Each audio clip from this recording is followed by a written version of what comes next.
کاوش مدیا.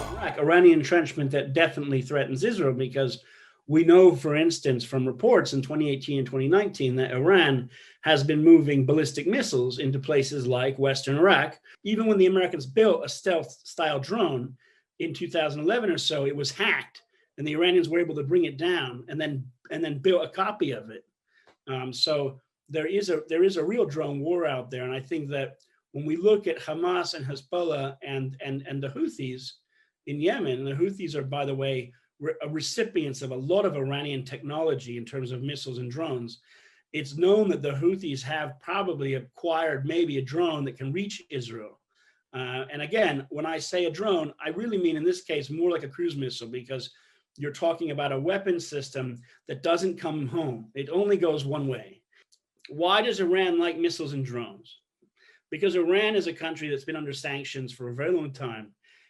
Iran, by the way, its military technology, like its air force, a lot of the planes it has are from the time of the Shah, and they're actually American planes. Iran has not bothered to really, revamp its much of its air force since that period, because it's often been under sanctions. So Iran, what's interesting about Iran is when the regime came to power, because there were American factories and things there, and American Bell helicopters were even being built there, Iran acquired some of the technology to build aeronautics and things at that time. But then it couldn't acquire more Bell helicopters.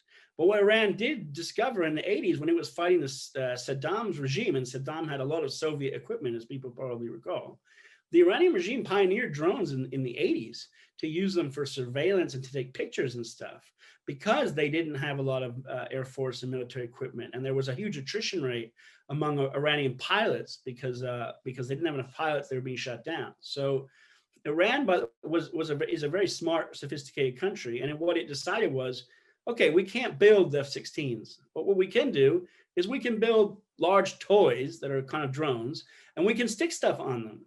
And over the next 30 years, Iran became very proficient at that and is now rolling out almost every few months a new drone. They have used the drones to attack Saudi Arabia in 2019, a huge energy facility, Abqaiq, one of the world's largest, and they used precision strikes with drones to attack it. It wasn't just a big chaos where they chucked a bunch of ordnance on it. They specifically attacked 4 or 5 places as a message to Saudi Arabia, listen, we can do this. And I think when you look at the threat to Israel that is emerging from Iran, we saw, for instance, in May, an Iranian drone fly in probably from Iraq, but through Syria into the Golan and the area near Beit Shan in northern Israel. It was shot down, but you have to ask yourself, what was the drone doing? By the way, Israel had shot down an Iranian drone several years prior in 2018 in the same place. So I don't think a country as smart and sophisticated as Iran flies a drone into the exact same place 3 years apart just for the heck of it. It's a country that is trying to test Israel's air defenses. It's a very smart country.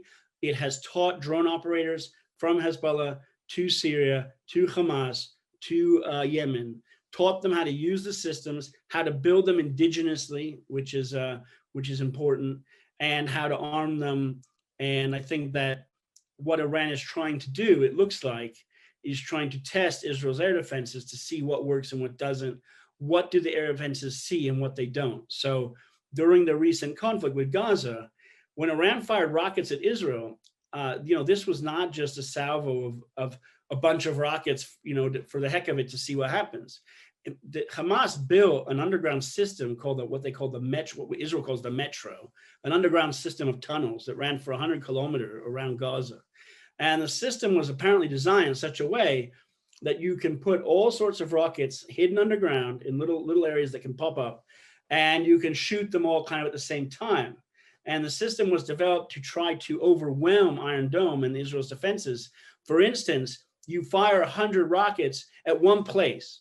And what the Hamas and its friends in Iran thought was, if you fire enough, the system can't shoot them all down. آنچه در مورد ما میگویند